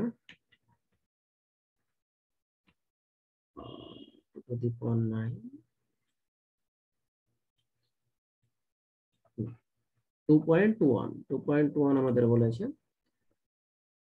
how many 128x8 memory chip are needed to provide a memory capacity, মানে এই সাইজের টোটাল মেমোরি ক্যাপাসিটি, কিন্তু তোমার বিভিন্ন চিপ, মানে এটা অনেকটা কিন্তু আমরা যে র্যাম গুলো তৈরি করবো, হ্যাঁ, তো র্যাম যে মনে করো একটা চিপ বলতে কি, একটা চিপ যদি বলে হ্যাঁ এটা একটাই চিপ, মনে করো সাপোজ একটা চিপ এটারই একটা রেঞ্জের মধ্যে থাকতে পারে, 0 থেকে মনে করো সাপোজ 127 এরকম। কিন্তু এখানে বলেই দিচ্ছে যে না, তোমার মেমোরি ক্যাপাসিটি টোটাল হচ্ছে এইটা, কিন্তু তুমি একটা করে যে চিপ ব্যবহার করবা, মানে এরকম তুমি মাল্টিপল চিপ আছে তোমার, এরকম মাল্টিপল চিপ আছে, যে সবগুলা একত্রিত ভাবে তোমার এটা হচ্ছে ক্যাপাসিটি, এটা হচ্ছে তোমার টোটাল ক্যাপাসিটি। আর একটা এরকম একটা চিপের সাইজ হচ্ছে 128x8, তাহলে এই সবগুলা মিলিত ভাবে এক একটা সাইজ হচ্ছে 128x8, এরকম সাইজের কতগুলা চিপকে একত্রিত করলে আমি এই মেমোরিটা পাবো। তাহলে এটাকে এটা দ্বারা যদি আমরা ইজিলি ভাগ করি, বাইনারিতে কনভার্ট করে যে সংখ্যাটা পাবো সেটাই হচ্ছে আমাদের অ্যান্সার।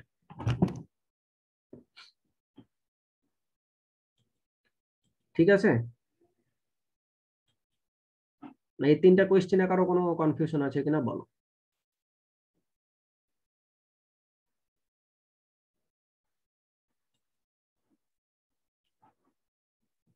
কি ব্যাপার, দুপুরবেলা সবাই ঘুম পাচ্ছ নাকি?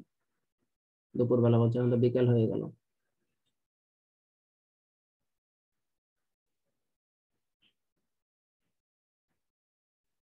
রিফাত হাসান,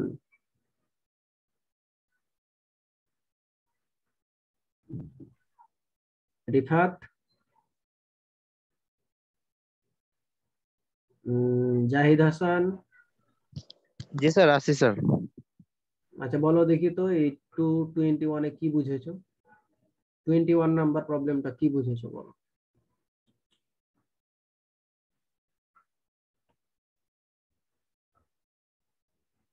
20 নাম্বার কোয়েশ্চেনের জি অ্যান্সারটা স্যার। তুমি কি বুঝেছো বলো।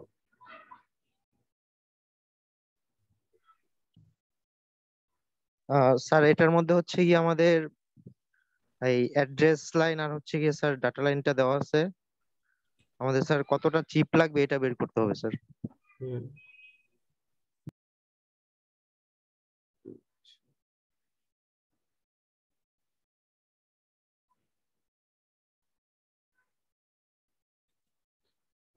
ঠিক আছে। মোটামুটি এটাই কথা যে তোমার 120 এরকম চিপ, প্রত্যেকটা 128 গুণিত 8, এটা তোমার অ্যাড্রেসের সংখ্যা, এটা হচ্ছে ডাটা লাইন ইনপুট আউটপুটের। তোমার টোটাল ক্যাপাসিটি হচ্ছে এইটা, মানে এরকম চিপ তোমার টোটাল কতগুলো লাগবে, তো এই সংখ্যাটাকে এটা দ্বারা ভাগ করবা, তাহলে ইজিলি পেয়ে যাবে। আচ্ছা, তাহলে এই চ্যাপ্টারের পড়া আমাদের এতটুকু। আমাদের স্লাইডে এতটুকুই ছিল হয়তো, দেখি তো। স্লাইড আর কিছু না, এটার অ্যাকচুয়ালি স্লাইড গুলো এখানকার একবারই বাদ, মানে বই ফলো করতে হবে, স্লাইডের কিছু নাই এখানে। আমরা আমাদের এইখানে আউটলাইন দেখবো, আর আউটলাইন দেখে দেখে বই থেকেই পড়বো। মানে স্লাইড, আমি প্রথমে স্লাইড দেখতে গিয়ে আসলে আমার মাথা টাথা ঘুরতেছিল মনে হচ্ছে, জি স্যার। এত কম লেখা আসলে কিভাবে কি সম্ভব। স্যার সিলেবাস সলিউশনটা কি দেওয়া আছে? গতকালকে আমি দিয়েছি কিনা আমার মনে নাই, কিন্তু আমার মনে হলো একবার দেওয়ার চেক করতে হবে দিয়েছি কিনা। জি স্যার। দিয়ে দেবো, না থাকলে দেওয়া, আমি মনে হয় গতবার একবার দিলাম, কিন্তু আমি কোনটা কোনটা দিয়েছি মূলত কম্পিউটার নেটওয়ার্কিং এর কিছু ম্যাটেরিয়াল দিয়ে, সেটা দেওয়া হয়নি, তাহলে দেওয়া না থাকলে দিয়ে দেবো, অসুবিধা নেই। জি স্যার। আমরা 3 নম্বর এই চ্যাপ্টার আমাদের পড়া কিছু নাই, 4 নম্বর চ্যাপ্টারে। 3 নম্বরের এগুলো অনেক কিছু একই ছিল ডিজিটাল লজিকের ক্ষেত্রে। এটা আমরা স্টার্ট করবো, এটা আজকে আর নেক্সট দিনে 2 দিনে কমপ্লিট হয়ে গেলে আমাদের মোটামুটি ঠিক থাকবে।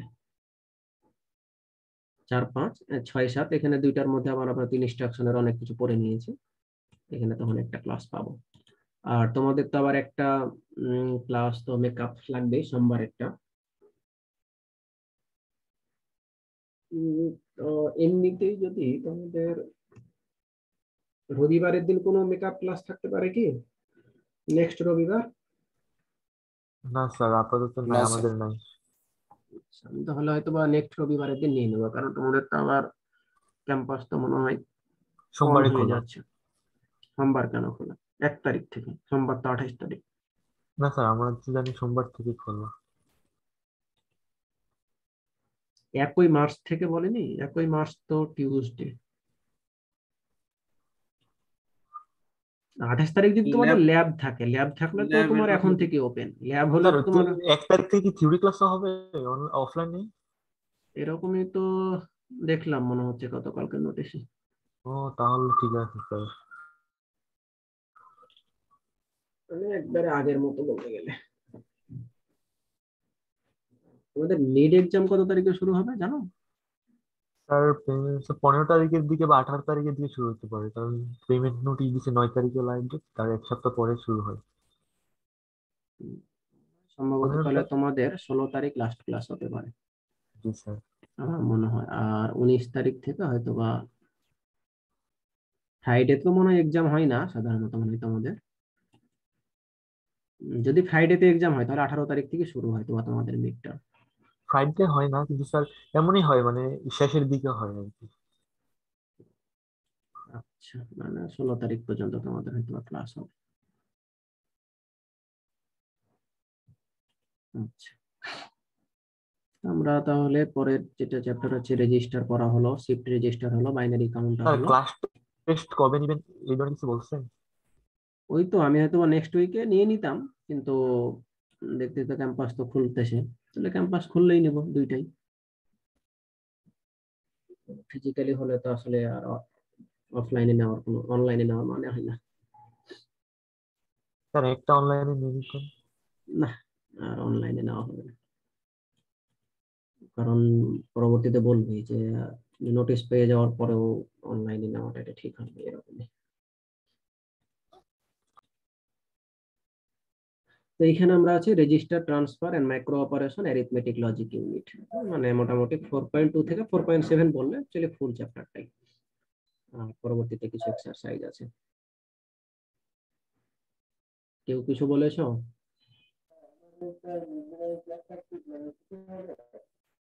তোমার কথা আমি কিছু বুঝতেছি না। হ্যাঁ বলো। স্যার এই ক্লাসের কি নতুন ক্লাসরুম খুলেছেন আবার? গুগল ক্লাসরুমের কথা বলতেছো নাকি? জি স্যার, আগের ক্লাসে তো এরকম ফিল পাইনি। কি নোটিশ পাও নাই মানে? না স্যার, এই ক্লাসে আরেকটা কি স্যার গুগল ক্লাসরুম খুলেছেন আরেকটা নতুন? না না, মানে নোটিশ হয়েছে বলতে আমরা নোটিশ পেয়েছি, এখন তোমরা স্টুডেন্টরা সবাই নোটিশ পেয়েছো কিনা এটা আমি এখনো জানি না। মানে আমি গতকালকে যে ইমেলটা পেয়েছি ওইখানে লেখা আছে যে 1 তারিখ থেকে ফিজিক্যালি ক্লাস শুরু হয়ে যাবে সবই। ওইখানে ওই অনুযায়ী রুটিন প্রিপেয়ার করার কথা বলা হয়েছে। ল্যাব অনলাইন, ল্যাব অফলাইন আর থিওরি হচ্ছে অনলাইন, এটা তো আগের ডিসিশনই ছিল, ওই অনুযায়ী তো এখন চলছে। কিন্তু নতুন ডিসিশন হয়েছে মনে হয় 1 তারিখ থেকে ক্যাম্পাস খুলে যাবে, মানে ফুল খুলবে। তো যা হোক, আমরা রেজিস্টার কি হয়তোবা তারপরে রেজিস্টারের ক্ষেত্রে শিফট রেজিস্টার বা আরো কয়েকটা দেখে আসছিলাম। তো এইখানে আমরা কিভাবে রেজিস্টার তার ইনফরমেশন একটা রেজিস্টার থেকে আরেকটা রেজিস্টারে ট্রান্সফার করে, এই বিষয়গুলো দেখবো।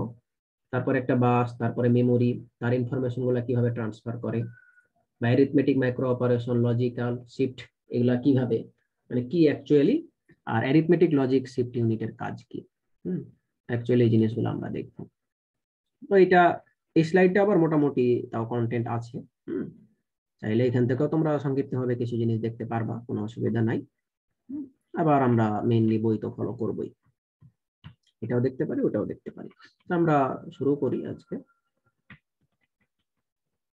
প্রথম দিককার পার্ট গুলো।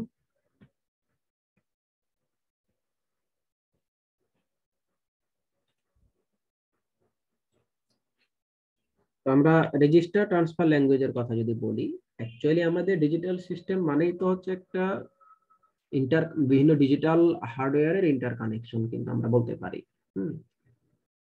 আর এটা অবশ্যই আমাদের বিভিন্ন ইনফরমেশন প্রসেস করে। তো আমরা এই যে বিভিন্ন ডাটা, তারপরে বিভিন্ন কন্ট্রোল পাথ, তারপরে বিভিন্ন মনে করো যে ডিজিটাল হার্ডওয়্যার মডিউল, এগুলাকে আমরা একত্রিত করে কিন্তু একটা ডিজিটাল সিস্টেম কিন্তু আমরা ডিজাইন করি।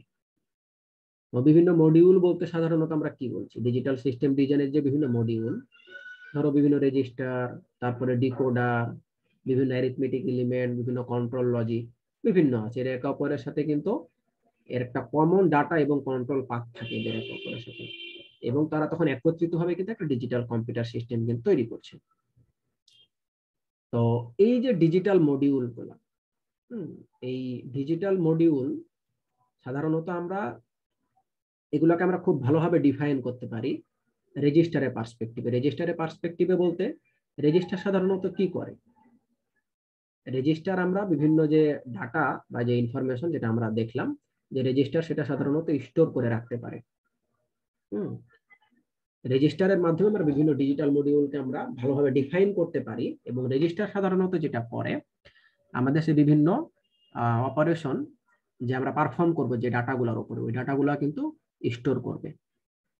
তো এই যে আমরা বলতেছি যে অপারেশন এক্সিকিউট হবে বিভিন্ন ডাটার উপর, মানে একটা রেজিস্টারে ডাটা স্টোর করা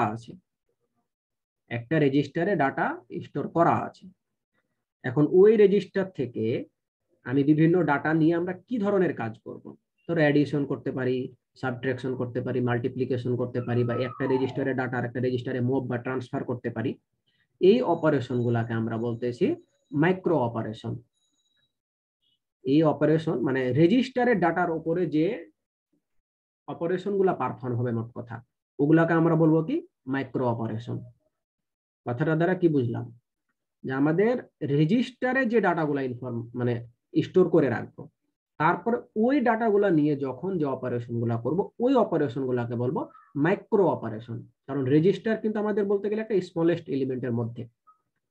হ্যাঁ, আমাদের মেমোরির দিক দিয়ে যদি আমরা বলি, রেজিস্টার হচ্ছে একেবারে সব থেকে স্মলেস্ট এলিমেন্ট। তাহলে মাইক্রো অপারেশন কি? যখন আমাদের রেজিস্টারে যে ইনফরমেশন গুলো আছে, ওই মানে রেজিস্টারে যে ডাটা আছে বা ইনফরমেশন আছে, ওই ডাটা নিয়ে যখন আমরা কোনো অপারেশন করব তখন ওইটাকে আমরা বলবো মাইক্রো অপারেশন। তো মাইক্রো অপারেশন সাধারণত আমাদের একটা বা একের অধিক রেজিস্টারের ওপর মধ্যে যে ইনফরমেশন আছে সেই ক্ষেত্রেও কিন্তু পারফর্ম হতে পারে। যেমন আমরা যদি অ্যাডিশন করি তাহলে দুইটা রেজিস্টার লাগতে পারে, দুইটা রেজিস্টারের ইনফরমেশন নিয়ে কাজ করতে পারি।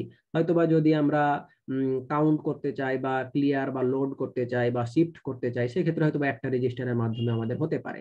তাহলে বিভিন্ন মাইক্রো অপারেশনের এক্সাম্পল হতে পারে শিফট, কাউন্ট, ক্লিয়ার, লোড, এগুলো আমাদের বিভিন্ন মাইক্রো অপারেশনের উদাহরণ। তো কিভাবে কাউন্ট করতে হয়, লোড, তারপরে শিফট, এগুলো কিন্তু আমরা বেশ কিছু জিনিস এর আগের চ্যাপ্টারে পড়ে আসছি। তো আমরা যদি একটা ডিজিটাল কম্পিউটারের ইন্টারনাল হার্ডওয়্যারের ডেফিনেশন বলতে চাই, তাহলে এটা আমাদের বিভিন্ন সেট অফ রেজিস্টার আছে, এবং রেজিস্টারে কি থাকবে, এটা বিভিন্ন তাদের ফাংশনালিটি গুলা কন্টেইন করবে। তারপরে কি থাকবে, সিকোয়েন্স অফ মাইক্রো অপারেশন, ওই যে রেজিস্টারে যে বাইনারি ইনফরমেশন গুলো স্টোর করা আছে ওইটার উপর আমরা পারফর্ম করব। আর একটা কন্ট্রোল ইউনিট থাকবে যে কি করবে, এই মাইক্রো অপারেশন গুলাকে ইনিশিয়েট করবে। এই তিনটা জিনিসের উপর ভিত্তি করে আসলে একটা হার্ডওয়্যার কিন্তু কাজ করে। একটা ডিজিটাল কম্পিউটারের একেবারে ইন্টারনাল ব্যাপার যদি বলতে যাই, অ্যাকচুয়ালি কিন্তু এই তিনটা সিনারিওর মাধ্যমেই হয়, যে সেট অফ রেজিস্টার থাকবে, সিকোয়েন্স অফ মাইক্রো অপারেশন থাকবে, আর ওই মাইক্রো অপারেশন কখন কোনটা চালু করতে হবে, কোনটা অফ রাখতে হবে, এটার জন্য একটা কন্ট্রোল থাকতে হবে। এই তিনটা জিনিসের উপর ভিত্তি করে আসলে অ্যাকচুয়ালি আমাদের কম্পিউটারে যত অপারেশন আছে সবকিছুই কিন্তু পারফর্ম হয়ে যায়। তো এখন কথা হচ্ছে যে এই যে আমরা মাইক্রো অপারেশন গুলাকে আমরা যে ট্রান্সফার করব, মনে করো একটা রেজিস্টারে কিছু ইনফরমেশন আছে, ওটা আরেকটা রেজিস্টারে ট্রান্সফার করতেছি, বা আমরা এই যে রেজিস্টারে এখন কোনো ডাটা নাই, নতুন করে ডাটা নিয়ে আসতেছি, বা রেজিস্টারে ডাটা আছে ওটাকে আমি আবার রিড করতেছি, এই যে বিভিন্ন মাইক্রো অপারেশন গুলা করতেছে, এখন এই ধরনের মাইক্রো অপারেশন গুলার জন্য আমাদের কি করা লাগবে, বিভিন্ন সিম্বলিক নোটেশন তো ব্যবহার করা লাগবে। তো বিভিন্ন যে সিম্বলিক নোটেশন যখন ব্যবহার করবে মাইক্রো অপারেশন গুলাকে ডেসক্রাইব করার জন্য, তখন ওগুলাকে আমরা বলবো register transfer language. Register transfer language. তো রেজিস্টার ট্রান্সফার মানেই বোঝা যাচ্ছে যে এখানে যে বিভিন্ন যে হার্ডওয়্যার যে লজিক সার্কিট গুলো আছে ওই মাইক্রো অপারেশনের উপর পারফর্ম করব, আর এখানকার যে রেজাল্টটা হবে, মানে একটা অপারেশনের যেটা রেজাল্ট, একটা রেজিস্টারে আমরা থেকে আরেকটা রেজিস্টারে আমরা ট্রান্সফার করব, বা একটা রেজিস্টারে যে ইনফরমেশনটা আছে, হয় আমি যা ইনফরমেশন আছে সেটা রেখে দিব, অথবা ওখানে যা আছে ওইখান থেকে আরো একটা রেজিস্টারে কিন্তু আমরা ট্রান্সফার করতে পারি। এই কারণে রেজিস্টার ট্রান্সফার মানেই হচ্ছে আমাদের যে আমাদের বিভিন্ন অপারেশনের রেজাল্ট একটা রেজিস্টার থেকে আরেকটা রেজিস্টারে ট্রান্সফার করা, বা মনে করো যে রেজিস্টারে আমি অপারেশনটা পারফর্ম করব ওই রেজিস্টারেই রেখে দেওয়া। তো আর ল্যাঙ্গুয়েজ মানে এটা আমাদের প্রোগ্রামিং সেন্স থেকে নিয়ে আসছে। এই বিষয়গুলো একটু জাস্ট রিডিং করবা, এরপর আমরা পরবর্তীতে চলে যাই। রেজিস্টার ট্রান্সফার ল্যাঙ্গুয়েজ মানে হচ্ছে যে বিভিন্ন সিম্বলিক একটা সিস্টেম, যে মাইক্রো অপারেশনে যে সিকোয়েন্স থাকবে বিভিন্ন ডিজিটাল মডিউলের ক্ষেত্রে তাদেরকে এক্সপ্রেস করার জন্য। তাহলে অ্যাকচুয়ালি রেজিস্টার ট্রান্সফার জিনিসটা কি এখন এখানে চলে আসে। তো কম্পিউটার রেজিস্টার গুলাকে সাধারণত মানে ডিজিগনেট করা হয় বিভিন্ন ক্যাপিটাল লেটার দ্বারা। হ্যাঁ, বিভিন্ন রেজিস্টারের মধ্যে আবার অনেক কিন্তু ফাংশন আছে। যেমন মনে করো কিছু রেজিস্টার আছে যারা অ্যাড্রেস হোল্ড করবে, ওই অ্যাড্রেস যারা হোল্ড করবে তাদেরকে বলবো আমরা MAR। MAR মানে হচ্ছে মেমোরি অ্যাড্রেস রেজিস্টার। আর আরো কিছু অ্যাড্রেস আছে মানে রেজিস্টার আছে, যেমন একটা হচ্ছে প্রোগ্রাম কাউন্টার, সেটার এক ধরনের কাজ। তারপর হচ্ছে IR ইনস্ট্রাকশন রেজিস্টার, সেটার এক ধরনের কাজ। R1 R2 R3 যখন এরকম নাম থাকবে তখন বুঝে নিবা প্রসেসর রেজিস্টার। ওটা হচ্ছে প্রসেসর রেজিস্টার। আর PC মানে এটা specific purpose register. IR instruction register, MAR memory address register, MBR memory buffer register. এইভাবে বলতে যাই যদি আমাদের বেশ কিছু কিন্তু রেজিস্টার আছে, এক একটা রেজিস্টারের কাজ কিন্তু এক এক রকম। তো এখন একটা ইন্ডিভিজুয়াল রেজিস্টারের কথা যদি চিন্তা করি, সেটা তো আমরা জানি যে N বিট রেজিস্টার মানেই হচ্ছে number of n bit register মানে হচ্ছে এন সংখ্যক ফ্লিপ ফ্লপ থাকবে, এন সংখ্যক ফ্লিপ ফ্লপ দেওয়া থাকবে। এখানে একটা ব্লক ডায়াগ্রাম দেওয়া আছে ফিগার 4 এই যে ব্লক ডায়াগ্রাম ফর রেজিস্টার, মানে ধরো আর1 রেজিস্টার সাপোজ, এই আর1 রেজিস্টারে বিভিন্ন ইন্ডিভিজুয়াল বিট আমরা রাখতে পারি 0 1 2 3 4 5। তারপরে মনে করো এটা 0 থেকে 8 বিটের। তারপরে ধরো আর2 রেজিস্টার, এখানে আমরা 0 থেকে 15 বলতেছি। এটাকে আবার দুইটা পার্টে অনেক সময় ভাগ করে দেওয়া থাকে, মানে রেজিস্টার সাধারণত 8 বিট করে ম্যাক্সিমাম ক্ষেত্রে ক্যালকুলেশনটা হয়। যেমন এখানে আমরা 0 থেকে 15, কিন্তু এটার আবার তখন দুইটা পার্ট থাকবে, একটা বলতে হচ্ছে লোয়েস্ট পার্ট, একটা হচ্ছে হাইস্ট পার্ট, এভাবেও কিন্তু উল্লেখ করা দেওয়া থাকে। মানে পিসিএল মানে বুঝবা লোয়ার পার্ট, তখন 0 থেকে 7, আর পিসি8 মানে প্রোগ্রাম কাউন্টার রেজিস্টারে হায়ার অর্ডার বিট মানে 8 থেকে 15। যদি এরকম হয় মনে করো 32 বিটের, সাপোজ যেটা মনে করো এরপরেই দেওয়া আছে,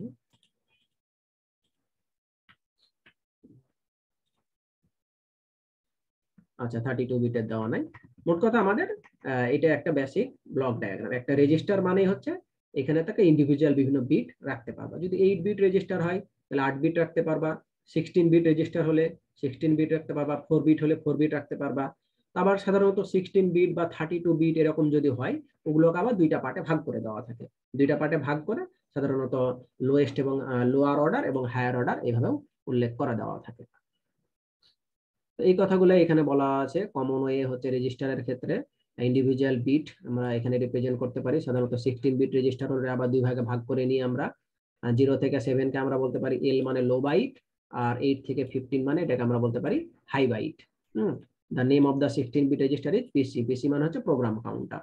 পিসি 0 থেকে 7 মানে হচ্ছে লোয়ার বাইট, আর 8 থেকে 15 মানে হায়ার অর্ডার বিট। এটা গেল এখন রেজিস্টারের কথা। এখন রেজিস্টার ট্রান্সফার মানে কি? মনে করো এখন এই আর1 এর মধ্যে কিছু ইনফরমেশন আছে, আর1 এর ইনফরমেশনটাকে আমরা আর2 এর মধ্যে রাখতেছি। তার মানে একটা রেজিস্টারের ইনফরমেশন আমি আরেকটা রেজিস্টারের মধ্যে রাখতেছি, এটাকে আমরা বলতেছি register transfer. Information register on register to another is designated in symbolic form by means of a replacement operator. মানে যে রিপ্লেসমেন্ট অপারেটর দ্বারা বুঝবো যে একটা রেজিস্টার থেকে আরেকটা রেজিস্টারে ইনফরমেশন ট্রান্সফার হচ্ছে। এটা দ্বারা যে আর1 এর মধ্যে যা ইনফরমেশন আছে সেই ইনফরমেশনটা কি হবে আর2 এর ভিতরে অ্যাসাইন হয়ে যাবে। এখানে আর2 এর মধ্যে আগে থেকে যদি কন্টেন্ট থাকে তাহলে সেটাকে কিন্তু ওভাররাইট হয়ে যাবে, কিন্তু আর1 এর কন্টেন্টে কোনো চেঞ্জ হবে না। আর1 এ যে ইনফরমেশনটা আছে এখানে কোনো চেঞ্জ হবে না। এতটুকু কি বুঝেছো না কারো কোনো কোয়েশ্চেন আছে? জি স্যার বুঝতেছি।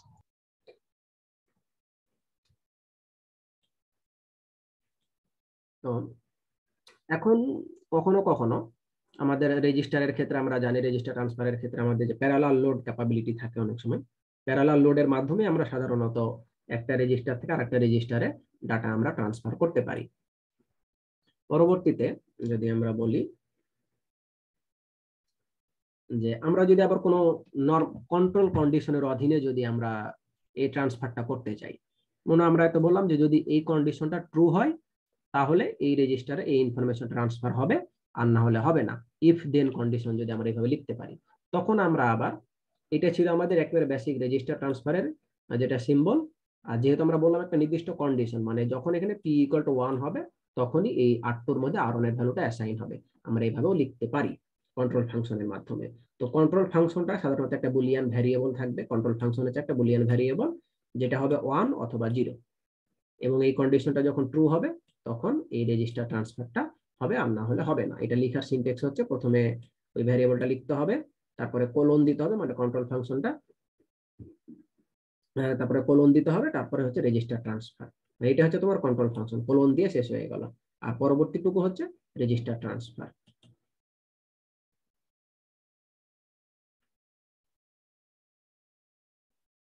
তো জিনিসগুলো করতে হবে।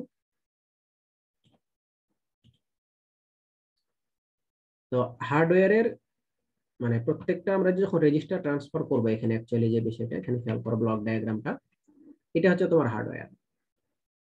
যদি বলা হয় যে রেজিস্টার ট্রান্সফারের জন্য ব্লক ডায়াগ্রামটা দেখাও, এটা হচ্ছে ব্লক ডায়াগ্রাম, এটা হচ্ছে টাইমিং ডায়াগ্রাম। তো ব্লক ডায়াগ্রাম আর টাইমিং ডায়াগ্রাম ব্লক ডায়াগ্রামটা হচ্ছে মানে এখানে যেহেতু আমাদের কন্ট্রোল সার্কিট আছে একটা, তো এই কন্ট্রোল সার্কিট থেকে আমাদের কি আসবে, আমাদের এখানে অ্যাকচুয়ালি কি করতে চাচ্ছি, মানে আমাদের কন্ডিশনটা এখানে কি ট্রু না ফলস, এটা আসবে এখান থেকে। যদি পি এর ভ্যালু ট্রু হয় তাহলে এখানে লোড হবে, আর যদি ফলস হয় তাহলে লোড হবে না। আর ক্লক পালস ছাড়া তো কাজই করবে না, এটা আমি তো আগে বলেছি, এটা সিকোয়েন্স অফ ক্লক পালস, এটা এরকম জেনারেট হতেই থাকে। যখন আমি মনে করো এখানে এই ক্লক পালসটা অ্যাক্টিভ অবস্থায় রাখবো, তখনই আমাদের এই আর ওয়ান থেকে আর টু তে ইনফরমেশন যাবে, এবং এই কন্ডিশনটার উপর ভিত্তি করে। আর এই ক্লক যদি আমার অফ থাকে তাহলে আমি এইখানে থেকে আমি যাই দিই না কেন, এই পুরো সার্কিটই কিন্তু কাজ করবে না। এটা খেয়াল রাখতে হবে।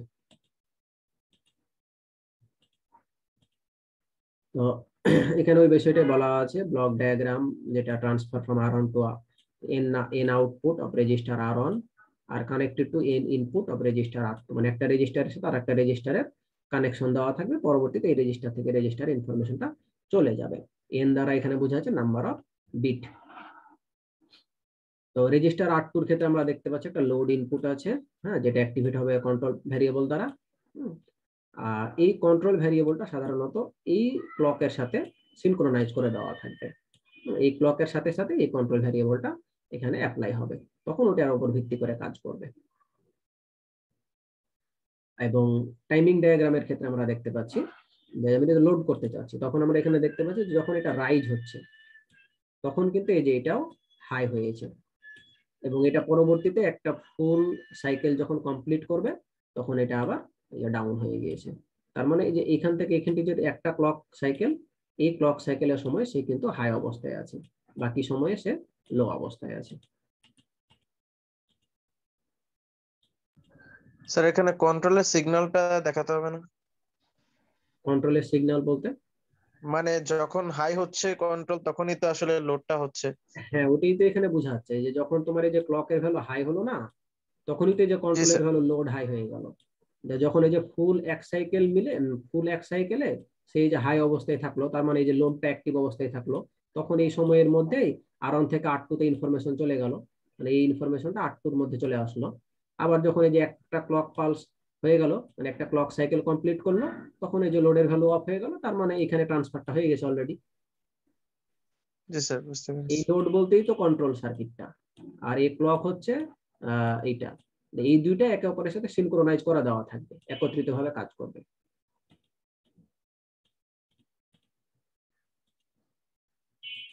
এটা গেল, তাহলে এই বিষয়গুলো একটু পড়লেই পারবা।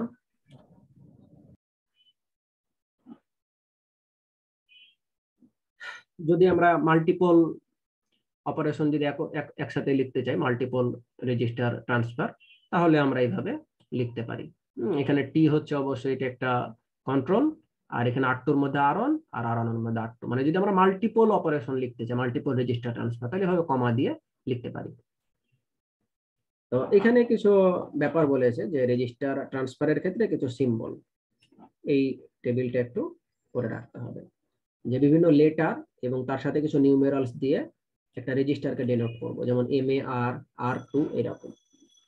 প্যারেনথেসিস দিয়ে আমরা বুঝবো যে এটা রেজিস্টারের একটা পার্ট বোঝাচ্ছে, মানে R2 0 থেকে 7 মানে লোয়ার পার্ট, অথবা R2L মানেও লোয়ার পার্ট। অ্যারো দ্বারা বোঝাবে যে ট্রান্সফার অফ ইনফরমেশন, আর কমা দ্বারা বোঝাবে যে দুইটা মাইক্রো অপারেশন সেপারেট হয়েছে, R2 থেকে R1 কমা, তার মানে এটা একটা আলাদা একটা মাইক্রো অপারেশন, এটা আলাদা একটা মাইক্রো অপারেশন। এইভাবে সাধারণত কাজ করবে। তো এগুলো হচ্ছে তোমাদের ব্যাপার।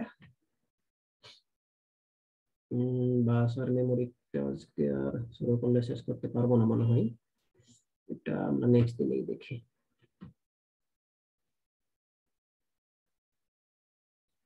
স্লাইড থেকে পড়লে অ্যাকচুয়ালি খুব দ্রুতই শেষ হয়ে যাবে, কিন্তু আসলে স্লাইড থেকে তোমাদের বুঝতে অসুবিধা হবে। আমরা এখান থেকেই, টাইম লাগলো, এখান থেকে ধীরে ধীরে পড়বো, টাইমের মধ্যে শেষ হয়ে যাবে, অসুবিধা নাই, বাট এখান থেকে একটু ডিটেলসে অনেক কিছু দেওয়া আছে, এটা পড়লে তোমাদের সুবিধা হবে। তারপরে যেগুলো লাগবে না ওগুলো আমি তো বাদ দিয়ে দিব, আর যেগুলো লাগবে সেগুলো তো পড়াই লাগবে।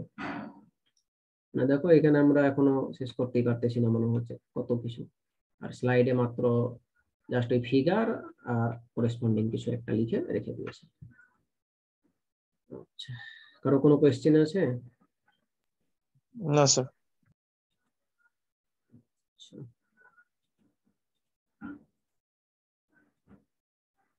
তো মনে হয় তোমাদের 5 নম্বর ক্লাস মধ্যখানে একটা রেসিডিউল ক্লাসটা আমি রবিবারের দিনই হয়তো বা নিব, এরকম টাইমে নিয়ে নিব। 18 এর 76। স্যার এইরকম টাইমে না নিয়ে সন্ধ্যার পরে নিলে স্যার বেটার হয়, যদি আপনার প্রবলেম না থাকে।